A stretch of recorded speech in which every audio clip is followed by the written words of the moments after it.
all the coincidences and patterns together.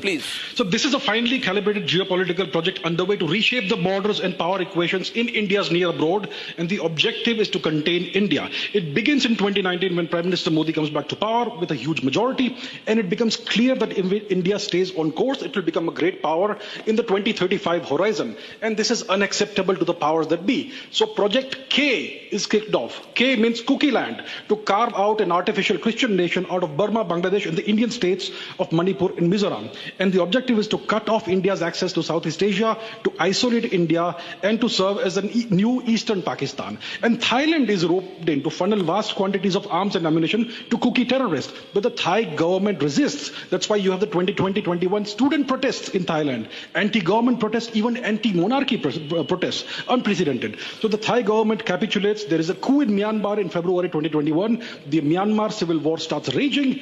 And fast forward to May 23, Kuki terrorists and infiltrators unleash mayhem in Manipur. And there are overt and blatant attempts, US attempts, to influence the 2024 elections in Bangladesh as well as India. And Sheikh Hasina takes the unprecedented step of accusing the US of pursuing regime change in Bangladesh, and also for asking for the St. Martin's Island in the Bay of Bengal as a new Diego Garcia, which is aimed squarely at India. So that is what the entire pattern that we are looking at. And this is essentially a US project to destabilize India, because they see India as the new future China if India stays on track.